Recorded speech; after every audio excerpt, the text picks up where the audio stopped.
हमारी थ्योरम 1.1 है, इसमें जो हमारा स्टेटमेंट है जो ये क्या कहता है कि given positive integers a and b there exist a unique integer q and r satisfying, इस इक्वेशन को सेटिस्फाई करते हैं। तो ये क्या कहता है इस थ्योरम में, अगर भाई हमारे पास कोई भी दो पॉजिटिव इंटीजर हैं जो है a और b, जब इनको मतलब डिवाइड किया जाता है तो इनके बीच में q और r जैसे तो मतलब और भी इंटीजर्स जो लाई करते हैं जो इस इक्वेशन को सेटिस्फाई कर देते हैं।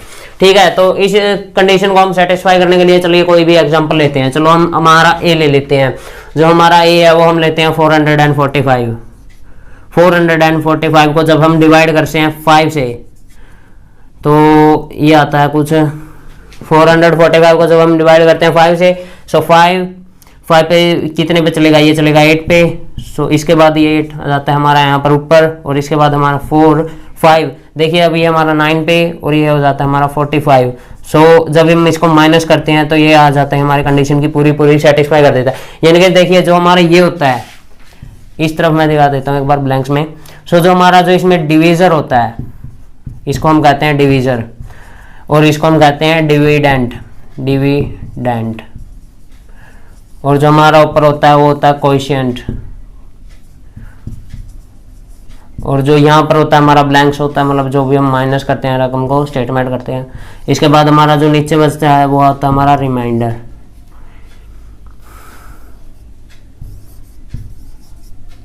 ठीक है, सो जो हमारा रिमाइंडर, तो सेम चीज इसी में होती है। जो हमारा ए होता है ये होता है हमारा जो डिवाइडेंड होता है ये हमारा ए होता है। सो यहाँ पर हम इसको जो इनकी जगह हम एक भी पुट कर सकते हैं, जो डिविडेंड है इसकी जगह हम ए रख सकते हैं, और जो हमारा डिवीजर होता है, जो ये डिवीजर होता है ये हमारा बी होता है, और जो ये कोएफिशिएंट होता है ये हमारा क्यू होता है, और जो रिमाइंडर होता है ये हमारा आर होता है। ठीक है, सो अब हम देखिए इसको जो हमने एग्जाम्पल लिया, जब हम 445 को 5 से डिवाइड करते हैं सो हमारा जो कोएफिशिएंट आता है वो आता है 89। सो देखिए जब हमारा ए है, ए इसमें क्या है हमारा 445 है, मान लीजिए हमारा 445 है।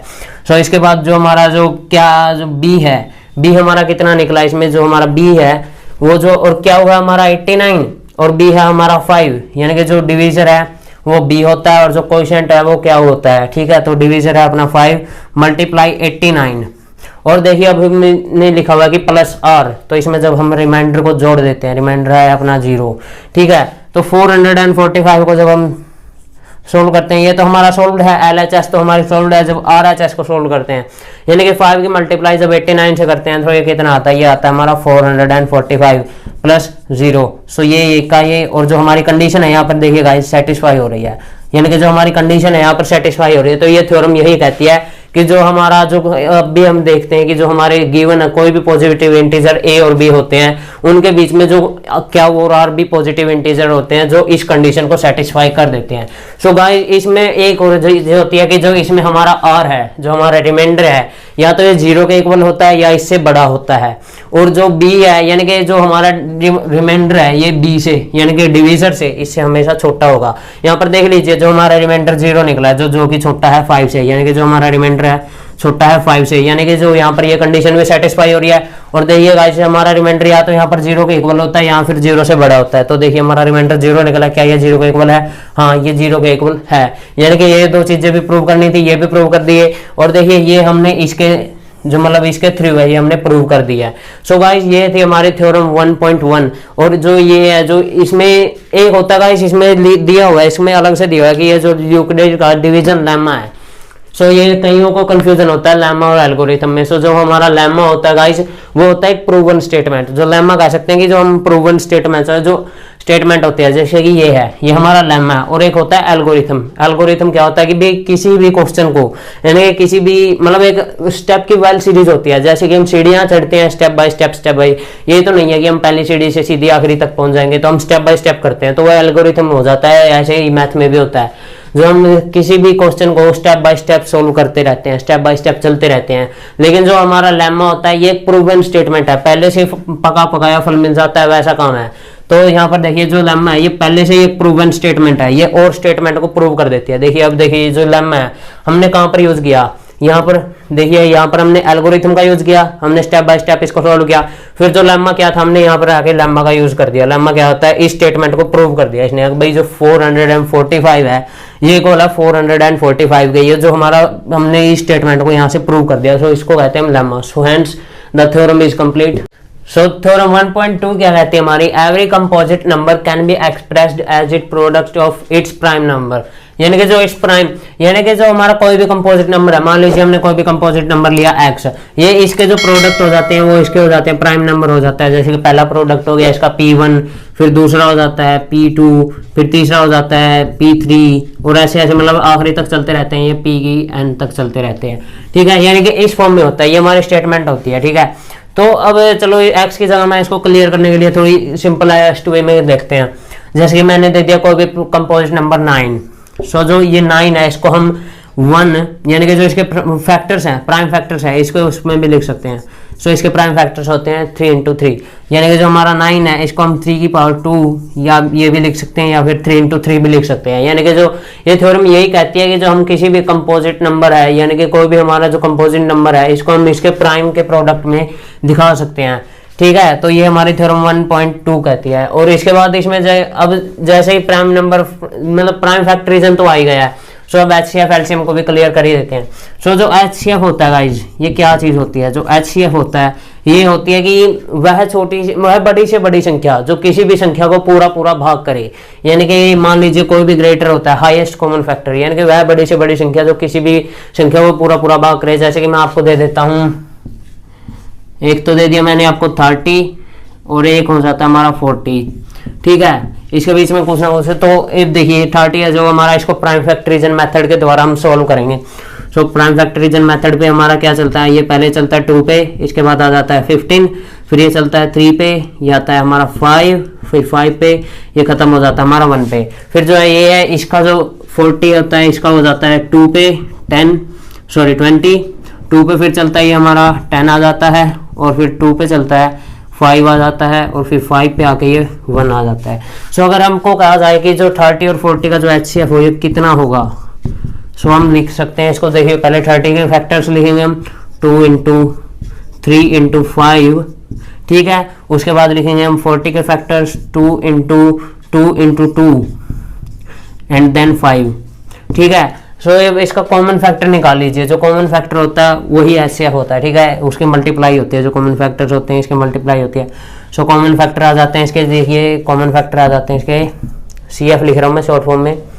2 का पेयर बन रहा है, एक 5 का पेयर बन रहा है, और किसी का पेयर नहीं बन रहा है। तो 2 को हम कॉमन ले लेते हैं दोनों में से, फिर 5 को ले लेते हैं। सो 2 और 5 जब कॉमन आए तो देखिए ये मल्टीप्लाई में है, सो जो प्रोडक्ट है ये हमारा 10 हो जाता है। सो जो हमारा जो HCF है ये 10 आ जाता है आखिरी में, यानी कि जो 30 और 40 को मतलब हुआ है, तो 30 और 40 को जो 10 है ये पूरा पूरा डिवाइड कर देगा, पूरा, यानी कि पूरा इसको 0 पे छोड़ देगा, 0 रिमाइंडर आएगा आखिरी में जाके।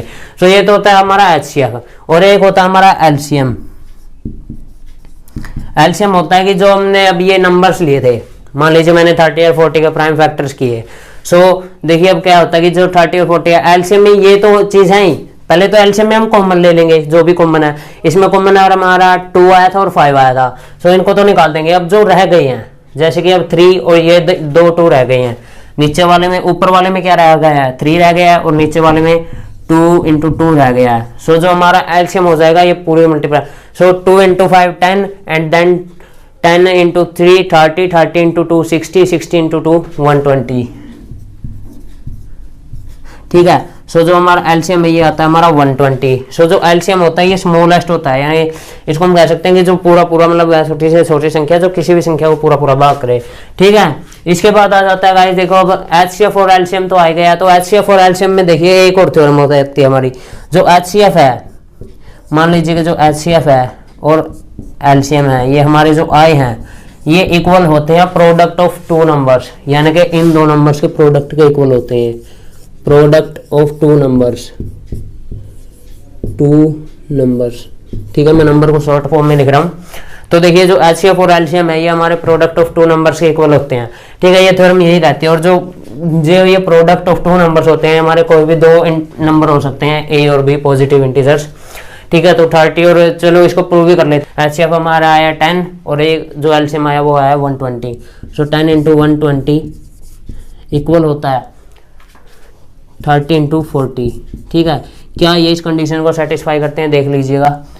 1200 और जो इसको देख लीजिए, इसकी मल्टीप्लाई कितनी आती है, 0 निकाल लेंगे हम और 3 × 4 12 ही आता है। देखिए तो देखिए यहाँ पर कंडीशन पूरी सेटिस्फाई हो रही है। इसका मतलब जो हमने ये जो चीज़ निकाली है ये बिल्कुल ठीक है। और ये थ्योरम ये कहती है कि जो हमारा कोई भी कंपोजिट नंबर होता है इसके जो हम इसको हम प्राइम फैक्टर्स के प्रोडक्ट में भी लिख सकते हैं इसके। जैसे अभी ये हमारा 9 था, ये कंपोजिट नंबर था, तो इसके हम प्राइम फैक्टर्स कर लेते हैं। प्राइम फैक्टराइजेशन मेथड तो आता ही होगा मेरे ख्याल से, नहीं भी आता तो सिखा देते हैं। जो प्राइम फैक्टराइजेशन मेथड होता है इसमें मान लीजिए हमने 9 रखना है और इसको हमको फिर डिवाइड करना है 3 से। तो देखिए 3 पे डिवाइड करने पे आया 3, देन इसको फिर 3 पे डिवाइड कर देते हैं तो ये आ जाता है हमारा 1। जब तक यहाँ पर 1 नहीं आता तब तक हमें रुकना नहीं है, इसको डिवाइड करते रहना है। और अगर नहीं हो रहा है तो फिर वो इसका मतलब वो खुद ही में प्राइम फैक्टर है। सो अब देखिए इसके प्राइम फैक्टर है ये 2, तो इन दोनों का प्रोडक्ट है 9, ठीक है, यानी कि 3 × 3 का प्रोडक्ट 9 है। सो ये हमारा कॉमन सी थ्योरम है, ये ज़्यादा मुश्किल भी नहीं है।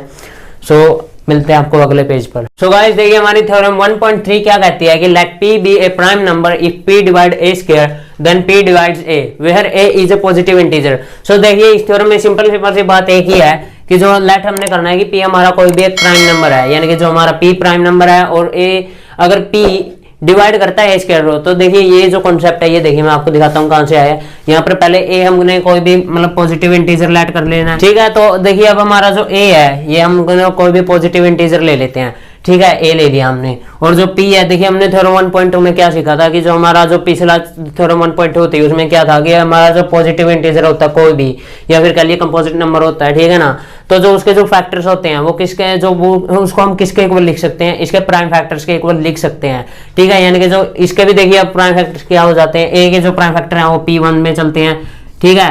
सो p1 p2 p3 ऐसे चलते रहते हैं इसके, ठीक है, और लास्ट तक चलते हैं pn तक, ठीक है। सो देखिए अब इसमें देखिए मैंने ये लिख दिया कि a है जो हमारा p1 p2 p3 pn तक चलता रहता है, ठीक है। अब देखिए a का स्क्वायर कर देते हैं हम, इसने कहा कि a का स्क्वायर, सो a का स्क्वायर होगा तो इनका भी स्क्वायर होगा, यानी कि ये भी 2 बार लिखे जाएंगे, ठीक है। अब देखिए a का स्क्वायर है, इसको मैं क्या लिख सकता हूँ, a का स्क्वायर लिख सकते हैं हम a × a। सो मैं ज़्यादा वो सीधा लिखूंगा। सो p1 p2 p3, ठीक है, और pn, ठीक, ये ब्रैकेट है। एक बार और लिख देते हैं सेम ही चीज़ को, जो ये चीज़ है इसको एक बार और लिख देते हैं p2 p3 pn and bracket, ठीक है।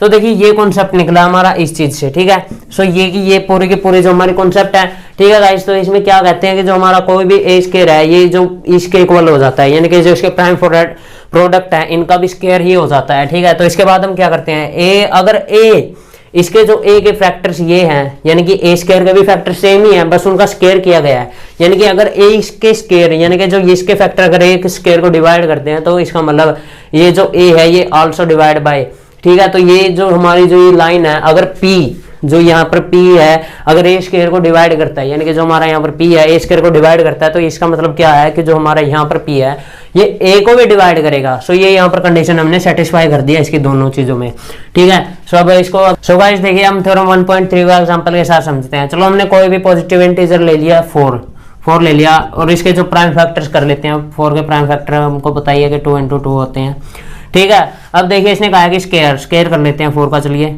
और फिर इसका भी स्क्वायर कर लेते हैं, ठीक है। सो 2 × 2, ठीक है। तो इसको देखिए अब क्या कर लेते हैं हम, 4 का स्क्वायर कितना होता है हमारा, 4 का स्क्वायर रहेगा ऐसा का ऐसा, इसके भी कर लेंगे 2 × 2 का स्क्वायर। इसको हम 2 बार लिख सकते हैं, यानी कि 2 × 2 को हम क्या लिख सकते हैं, 2 बार लिख सकते हैं ऐसे 2 × 2, ठीक है। इसके बीच में कोई ब्रैकेट है तो इसको भी मल्टीप्लाई, ब्रैकेट हटा देंगे, मल्टीप्लाई का निशान, ठीक है। तो अब देखिए 16 आ गया, 4 का स्क्वायर आ जाता है हमारा 16, और ये रहते हैं हमारे 2 × 2 × 2 देखिए हमारे 4 2 आए हैं, यानी कि 2 की पावर 4 आई है, ठीक है। तो देखिए अब इसमें जो 4 के प्राइम फैक्टर ऊपर क्या है 2 × 2 है, और यहाँ पर भी इसके जो फैक्टर है ये 2 × 2 है। देखिए अब यहाँ पर जो हमारा प्राइम फैक्टर है इस सभी में क्या आ रहा है, ये हमारा 2 आ रहा है। तो जो हमारा प्राइम फैक्टर है देखिए क्या 2 16 को डिवाइड करता है, पूरा डिवाइड करता है क्या 2 16 को, देख लीजिए एक बार डिवाइड करके, अगर 2 को 16 से डिवाइड करते हैं तो ये पूरा करता है 2 8 जा सॉरी 2 8 जा 16, ठीक है। तो यानी कि पूरा पूरा डिवाइड करता है 2, जो 16 है इसको पूरा पूरा डिवाइड करता है। यहाँ पर हमने थ्योरम को प्रूव कर दिया है। देखिए अब 4 को भी ये डिवाइड करता है 2 और 16 को भी डिवाइड करता है, यानी कि जो भी 4 का स्क्वायर है, जो हमारा 4 है यहाँ पर क्या है, ए है, ठीक है। 4 यहाँ पर किसका काम कर रहा है, ए का काम कर रहा है। सो यहाँ पर हमारे जो कंडीशन है ये सेटिस्फाई हो जाती है दोनों जगहों पे।